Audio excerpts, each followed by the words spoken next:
Bien, amados hermanos, después de haber orado, después de haber cantado, después aún de haber leído la bendita palabra de nuestro Dios, quiero invitarles para que nos dispongamos el día de hoy tomar el alimento espiritual de la bendita palabra del Dios nuestro. Primeramente leímos el pasaje de la epístola del apóstol San Pablo a los Gálatas en el capítulo 4. Y quiero invitarles para que abramos nuestra Biblia una vez más en esta misma porción. Gálatas capítulo 4. Y vamos en ello a ubicar el versículo 4. Es decir, Gálatas 4:4.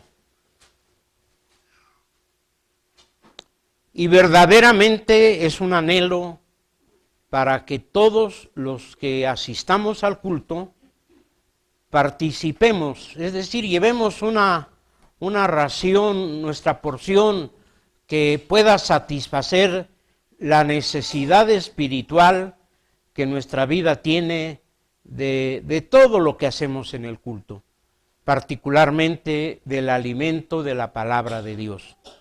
De otra manera es como quien va al restaurante, a la fonda, y se queda viendo el menú, la carta, la comida que se sirve en ese lugar, pero o bien porque no tiene dinero, porque no tiene apetencia, porque no le gusta ese menú, no participa. Y en este caso, queremos que todos, hermanos, tomemos participación, particularmente de la enseñanza de la palabra de Dios. Es bastante oportuna el día de hoy. Gálatas 4:4, voy a invitar a mis hermanas en la fe, a todas, amadas hermanas, para que lean Gálatas 4:4. Hermanas adultas, hermanas jóvenes, hermanas niñas, todas las hermanas leerán Gálatas 4:4. Mas venido el cumplimiento del tiempo, Dios envió a su Hijo, hecho de mujer, hecho súbdito a la ley. Gálatas 4:4.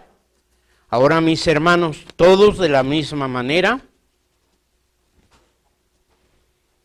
Mas venido el cumplimiento del tiempo, Dios envió a su Hijo, hecho de mujer, hecho súbdito a la ley. Gálatas 4:4. Ahora todos juntos, hermanos. Mas venido el cumplimiento del tiempo, Dios envió a su Hijo, hecho súbdito a la ley. Gálatas 4:4. Gracias, hermanos. Tengo el anhelo, el afán en mi corazón de que cuando menos, no el sentido, sino el pleno de este pensamiento, de ese texto, vaya con nosotros en nuestra mentalidad para que lo recordemos siempre y en nuestro corazón para amarlo y ponerlo en práctica cada día. Quiero pensar que si hoy, en esta mañana o ayer, alguien nos preguntara, bueno, en tu iglesia celebran la Navidad, ¿cuál sería la respuesta, hermanos? ¿Mande? Sí, claro que sí. Pero si le preguntan, bueno, ¿y qué cosa es la Navidad? Porque hay iglesias donde no celebran la Navidad.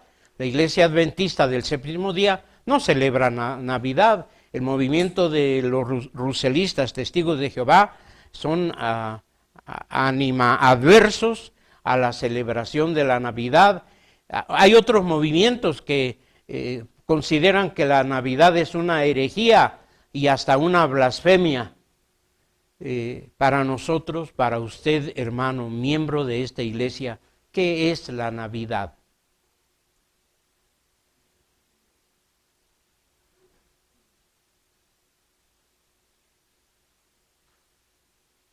Porque no es la primera vez que celebramos Navidad, ¿verdad? Es más, allá afuera en el mundo, hace ya varias semanas que ha empezado la celebración de la Navidad. ¿Desde cuándo? ¿Mandé? Desde que termina la celebración de los muertos, comienzan ya con... Bueno, pues puede que sí sea cierto, porque entre mis familiares hay quienes, no después de que termina, sino en vez de celebrar el Día de los Muertos, se van al bosque a buscar, no a cortar, a buscar en donde venden el árbol de Navidad y lo traen a casa para empezarlo a adornar. Alguna vez mi nieta más pequeña se perdió, en la noche se perdió de la casa y de repente alguien se levantó, se despertó y buscó a la nieta más pequeña y no, pues no está en la cama. La buscaron debajo de la cama y no estaba debajo de la cama. La buscaron en el baño y no estaba en el baño. Dijeron, a lo mejor está en la cocina. Tampoco estaba en la cocina. Estaba frente a las lucecitas del árbol de Navidad que prenden y se apagan. ¿Pero qué es la Navidad, hermanos? Miren, para el mundo la Navidad es un evento. Primero, tengo aquí la relación, pero lamentablemente no alcanzo a ver todo lo que escribí. Primero, quiero enlistar de esta manera: la Navidad, un evento mercantil que empieza desde mediados del mes de noviembre. Todo la segunda mitad de noviembre, todo diciembre y hasta enero. Oyeron hablar del Buen Fin, ¿verdad? Desde ahí empezó la celebración de la Navidad como un evento mercantil, que se procuraba una derrama económica tan solo en la Ciudad de México que se cuantificaba por varios cientos de miles de millones de pesos. ¿Es bueno o es malo? ¿Ustedes no saben? Yo tampoco, porque nunca he tenido tal cantidad, ni tengo idea de lo que sean, cuando menos 1,000 millones de pesos, no tengo idea. Pero sí tengo idea de lo que es la Navidad a la luz de la palabra de Dios. La Navidad, por otra parte, el mundo lo considera como un evento fascinante, un evento de fantasía, donde a un mundo de oscuridad, de tinieblas, hay que ponerle foquitos de diferentes colores que prendan y se apagan. Y esto, yo no estoy en contra de ello. Simplemente es lo que hace el mundo en la fantasía de la Navidad, por hacer una Navidad luminosa en su fantasía. La Navidad como un evento musical. ¿Han oído la promoción de algún evento, de algún concierto musical de Navidad? Y no estoy hablando del coro Amén o de alguna otra agrupación coral cristiana, sino estoy hablando, por ejemplo, del, ¿cómo se llama? Las nueces cascadas, ¿cómo? Bueno, ustedes saben mejor que yo eso, el cascanueces. Y así como el cascanueces, muchas otras organizaciones musicales ofrecen un concierto aquí, otro por allá, por todas partes, anunciando con mucha algarabía que llega la Navidad y hay que darle resonancia porque es música resonante. No solamente envolvente, sino resonante, porque además de atraer, enreda, atrapa a quienes se dejan caer en sus redes. En suma, para el mundo, la Navidad es un evento familiar, donde se reúne la familia, ¿para qué? Para cenar, ¿qué más? Para dar, no para recibir. Es más bonito recibir, aunque la palabra de Dios dice que es más bienaventurada cosa dar que recibir. Pero pensamos más en recibir que en dar regalos. Un evento familiar, ¿para qué más? Para convivir, para estar juntos. En el mundo es para embriagarse también, como un evento. Miren, ya no quiero pensar qué es para el mundo la Navidad. Me preocupa saber para la iglesia qué es la Navidad, hermanos. Para ustedes, ¿qué es la Navidad? Porque la Navidad ya llegó, ya está aquí. Por alguna razón, no, bueno, aquí ya hay flores de Navidad. La Nochebuena, la flor el ornamento que aportó México al mundo entero, la Nochebuena, la flor, los españoles le llaman flor de Pascua, ¿sí? Pero, ¿qué es la Navidad para usted, hermano? Para usted, hermana, ¿qué es la Navidad? El momento de tomar ponche, para algunas iglesias es el momento de romper piñatas, para otros es el momento de dar o recibir regalos. Yo recuerdo de niño que era para mí lo más hermoso de la Navidad llegar al templo y aunque agache mis ojos, no me da vergüenza decirlo, muchas veces bajo la lluvia, sobre el lodo, no tenía zapatos, pero iba con la mejor ropa que tenía al templo a declamar la mejor de mis poesías. Había una hermana que se encargaba de enseñármela y de ensayármela, lo mismo que cantar. Y ese era mi deleite.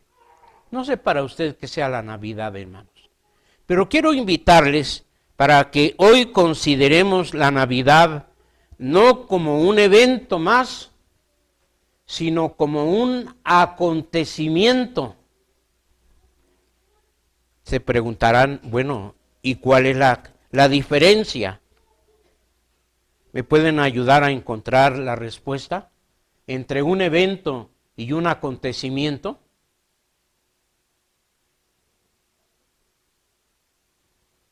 ¿No hay diferencia?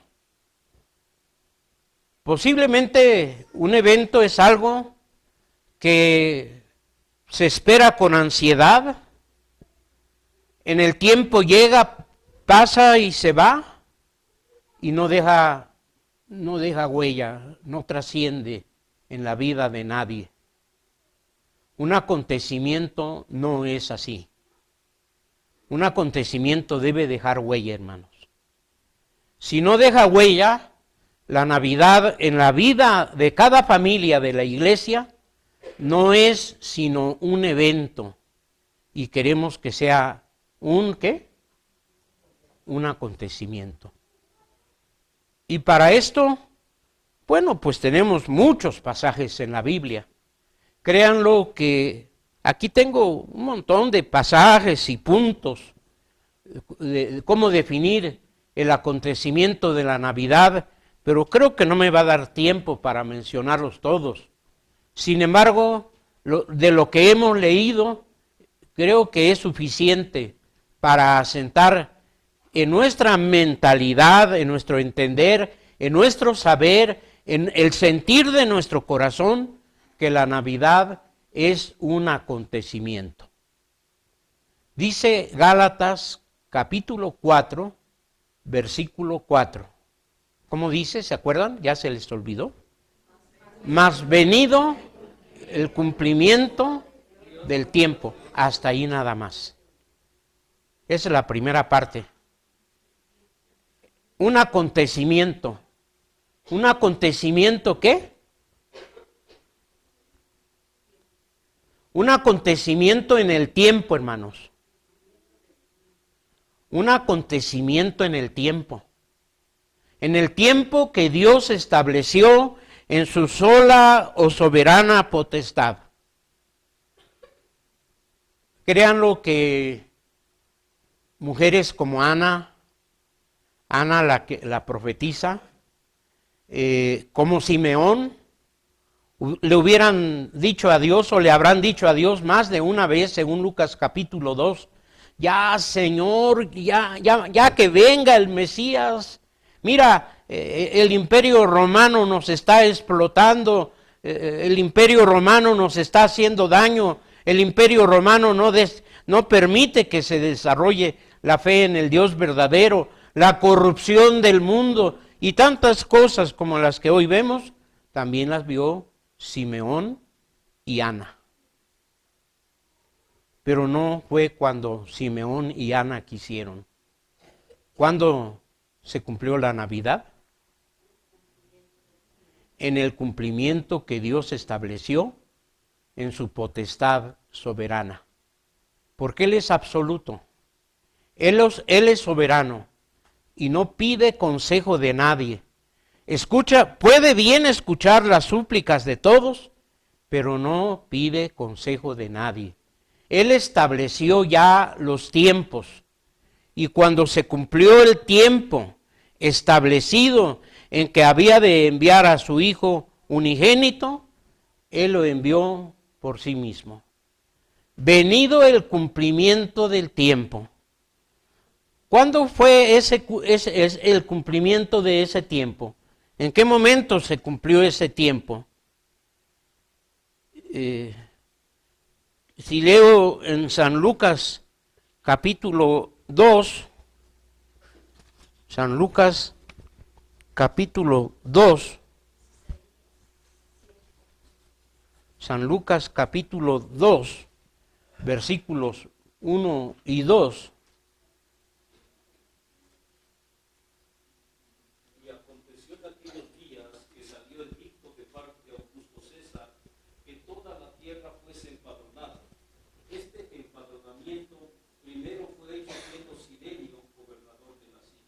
Ahora, ¿cuándo fue el cumplimiento entonces del tiempo en que Jesús debería venir al mundo, hermanos?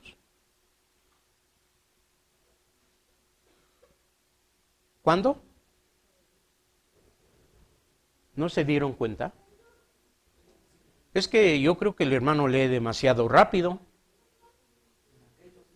Cuando era Cirenio, gobernador de Siria. Cuando Cirenio gobernaba la Siria. Ahora, Cirenio se imaginaba, sospechaba, tenía idea de que la vida de Cirenio, el gobernador de Siria, estaba involucrada en los planes que Dios tenía para transformar al mundo.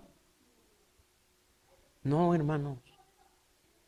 Cirenio era simple gobernador, por decir, sin menospreciarlo, gobernador de Siria, designado por el emperador de Roma, pero muy ajeno a los planes de Dios.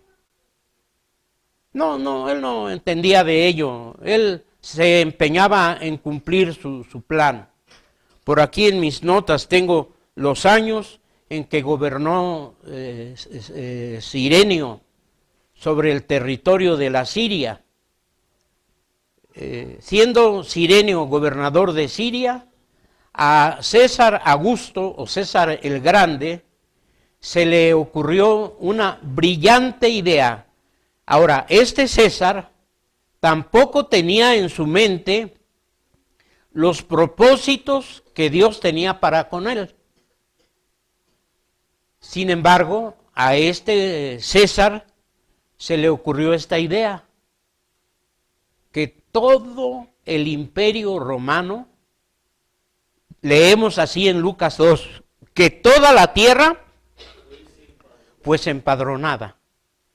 Obviamente que no toda la tierra, lógicamente, sino toda la tierra que se encontraba bajo el dominio del imperio romano.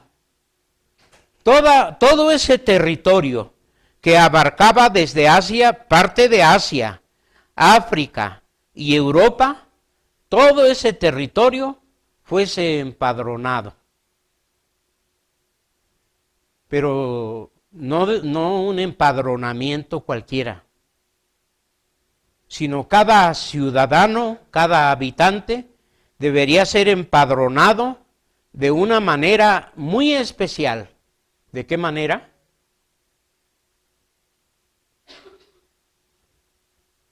No se dieron cuenta tampoco, ¿verdad?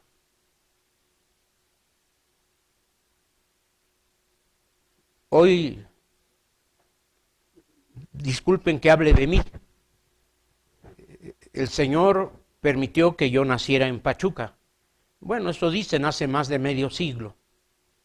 Nací en Pachuca, pero mi última credencial de empadronamiento tiene dirección, domicilio de Temuaya, y no está prohibido. Pero a César Augusto esto no lo permitió.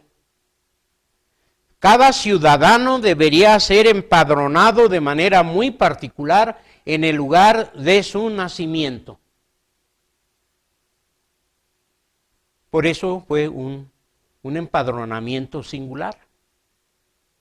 Otro detalle de ese empadronamiento es que fue el primer censo de población del Imperio Romano. Dice Lucas, este empadronamiento primero, es decir, el primer empadronamiento que se llevó a cabo en el Imperio Romano. Tenía idea César Augusto de que estaba ya formando parte del cumplimiento de los planes de Dios, hermanos. Bueno, ¿y usted sí lo tiene? ¿Tiene idea de que puede hoy formar parte del cumplimiento de los planes y propósitos de Dios? ¿O solamente quiere realizar sus propios planes, sus propios propósitos, sus propias intenciones? Estos hombres vivieron, amados hermanos, lejos, totalmente lejos de los propósitos de Dios. Por ello no se cumplieron los planes de Dios. Usted puede vivir lejos de los planes de Dios, pero no por eso indica que Dios no va a cumplir sus planes. Los planes de Dios se cumplen de manera ¿qué? Irremediable, absoluta, lo querramos o no lo querramos. Así la Navidad se convierte en un acontecimiento no fortuito, no eventual, sino un acontecimiento histórico, que tiene lugar en el tiempo, en el espacio, en el momento en que Dios así lo había determinado. Seguimos leyendo en Gálatas capítulo 4. ¿Cómo dice? Mas venido el cumplimiento del tiempo, Dios envió a su Hijo, hecho de mujer. Bueno, ya vimos que es un acontecimiento histórico que tiene que ver con el tiempo. Y en ese acontecimiento, bueno, es un acontecimiento divino, porque no el Señor Jesús no vino porque así lo haya permitido José, el carpintero. No vino porque así David lo haya determinado. ¿Por qué vino Jesús? ¿Por qué? Porque Dios envió a su Hijo. El enviado de Dios. El enviado Jesucristo, el enviado de Dios. Y fue enviado no de manera caprichosa, sino conforme a los planes que Dios había determinado. Ahora, si analizamos esos planes, nos iríamos a escarbarle en el fondo de la historia y de la profecía y llegaríamos hasta Génesis capítulo 3, versículo 15, donde leemos así, que Dios enviaría al Salvador, al Hijo, al Salvador de los hombres, de la simiente de la mujer, hecho de mujer, de la simiente de la mujer. No sé si todos los presentes me entiendan esto, pero lo tengo que decir. Normalmente, estimadas hermanas, sin menosprecio a nadie, debo decir que no hay sobre la tierra, no ha habido sobre la tierra, no habrá sobre la tierra, en la generación ordinaria, una mujer que tenga semilla, que tenga simiente. Es una simiente especial, no común y corriente. En el libro del profeta Isaías, capítulo 7, el versículo 14, nos habla de esa mujer, pero no cualquier mujer. Dice que el mismo Señor os dará señal. Y he aquí que la Virgen concebirá y parirá un hijo, y llamará su nombre Admirable, Consejero, Dios fuerte, Príncipe de paz, Padre eterno. Bueno, ¿quién va a dar la señal? ¿Quién daría la señal, hermanos? El mismo Señor, no otro. No el profeta mesiánico como se le conoce a Isaías, no. El mismo Señor establece la profecía, la señal. Y aquí la Virgen. Amados hermanos, si yo hubiese vivido en aquellos tiempos, a partir de ese momento estaría al pendiente, informándome dónde hay una mujer virgen y que de repente está encinta. Pero a esta señal la pasaron desapercibida. Como esa señal, muchas señales más, Dios ha dado a su iglesia. Y lo triste es que esas señales las tenemos desapercibidas. No nos enteramos a fondo de ellas. Lo triste es que cuando esas señales se cumplan, va a ser demasiado tarde. Para esa vida cristiana la hay a medias, que en partes sí y en partes no. No. El mismo Señor dará la señal, y la Virgen concebirá y parirá un hijo, y su nombre será, ¿qué? Admirable. Ahora, ¿cuántos de los presentes recurren a él para buscar consejo? Admirable, consejero, ¿qué más? Padre que no se acaba, Padre eterno, ¿qué más? Príncipe de paz, ¿qué más? Dios fuerte. Entre lo fantasioso de la Navidad, hermanos, fíjense, lo fantasioso de la Navidad.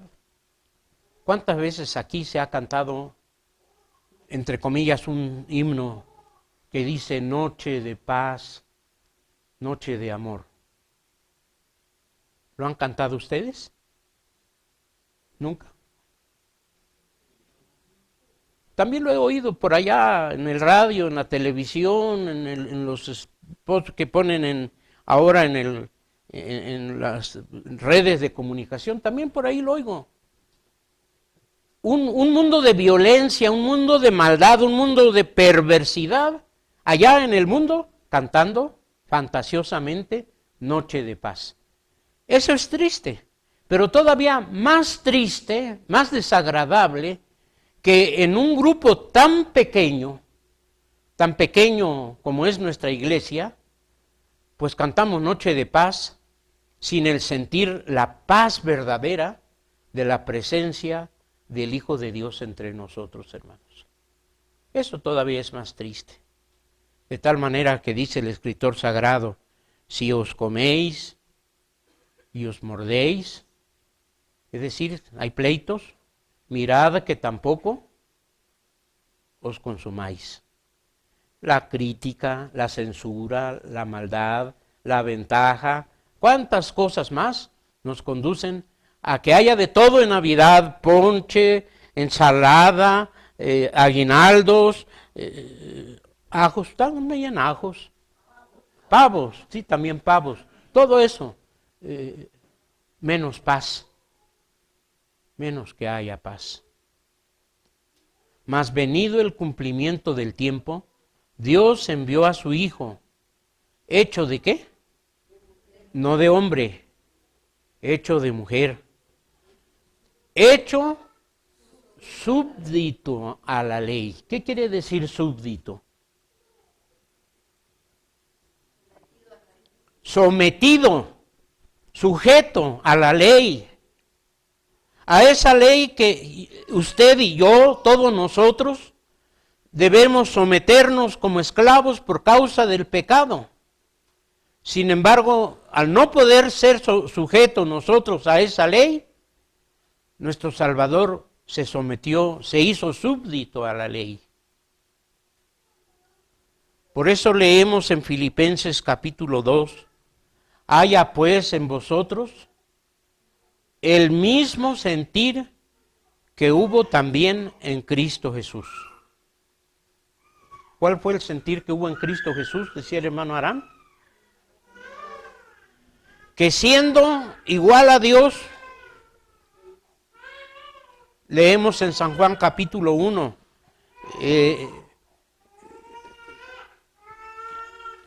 en el principio era el Verbo, era Dios. El Verbo era con Dios. El Verbo era Dios.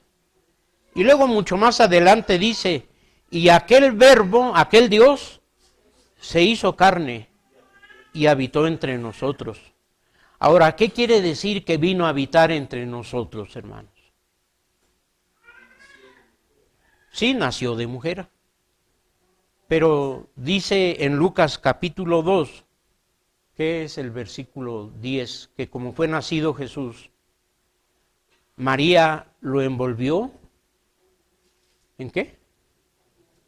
En pañales. Y no crean que eran pañales de la mejor clase, pañales desechables de la mejor clase. No, hermanos. María tuvo que cargar con su maleta de pañales desde Nazaret hasta Betlem de Judea y de Betlem hasta el pesebre donde nació. Y cuando nació Jesús, fue envuelto en pañales. Amados hermanos, ¿cómo es posible? Vamos a entender, a discernir, ¿cómo es posible que ese Dios que sostiene el mundo, en este momento, ahora es sostenido por frágiles brazos maternales, los de María? Ese mismo Dios que envuelve al mundo de calor en su frialdad, que envuelve al mundo de frescura en su calor, que envuelve al mundo de brisa en la sequedad, ese mismo Dios ahora es envuelto en pañales para recibir algún confort. Ese mismo Dios que sostiene y alimenta al mundo, ahora ese mismo Dios requiere de alimento porque no hay más. Ahora, ¿solamente en su infancia? Hermanos, cuando crece necesita aprender. Dice Lucas capítulo 2, y el niño crecía y se fortalecía en ciencia, en gracia, en cuántas cosas, en todo lo que tiene que crecer, saber y aprender un ser humano. Y cuando llega adulto, así como usted y como yo tenemos hambre, él también tuvo hambre. Y cuando tuvo hambre, ¿saben quién le extendió la mano para darle de comer? Tuvo sed así como cualquiera de nosotros. Y cuando tuvo sed, ¿saben quién le dio de beber? Le dijo a la samaritana, dame de beber, tengo sed. ¿Y saben qué hizo la samaritana? Con egoísmo absoluto le dijo, ¿por qué tú siendo judío aún me diriges la voz? Ni siquiera eso mereces. Porque los samaritanos y judíos no se llevan. ¿Por qué tú me pides de beber? En los últimos momentos de su vida, tiene hambre y va a la higuera en busca de frutos. Y halló solamente higos. Hojas, perdón, no halló higos, halló hojas. Y el Señor le dijo, nunca más para siempre nazca de ti fruto. ¿Qué es lo que puede el Señor hallar en el ocaso de nuestra vida, hermanos? ¿Qué puede hallar el Señor en el final de los tiempos de nuestra iglesia? ¿Hojas o frutos? Vamos a ver lo que dice Filipenses capítulo 2, versículo 7. Y de aquí depende que nuestra Navidad sea un evento o un acontecimiento. Gálatas 4, 7, ¿cómo dice? ¿Alguien quiere leerlo, por favor? Gálatas 4, 7. Sin embargo, se anonadó a sí mismo, tomando forma de siervo, hecho semejante a los hombres. Sí, se anonadó. No, es Gálatas 4. Sí.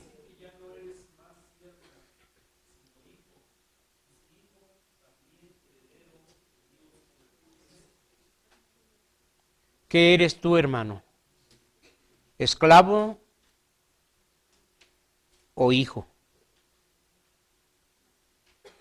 Gálatas 4:7.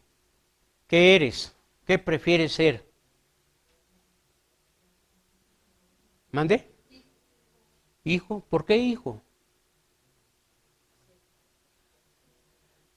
En la carta a los Romanos escribe Pablo en el capítulo 8, y si hijo, heredero, y si heredero, coheredero, es decir, un hijo legítimo por adopción, y por ello clamamos, Abba, Padre, es decir, mi Padre verdadero, o como le llama el profeta Isaías, mi Padre eterno, es el que está en el cielo. ¿Esclavo o hijo, hermanos? ¿Un acontecimiento o un evento, la Navidad en tu vida? Anhelo que sea un acontecimiento que transforme tu vida, que transforme tu hogar, que transforme tu medio, que transforme a las personas que te rodean, y no un evento del cual, después de que hayan terminado los acordes de la música navideña, se dé por terminada la celebración del evento de la Navidad. Quiera el Señor bendecirnos, hermanos, y que esto sea una realidad, el acontecer de la Navidad en nuestra vida.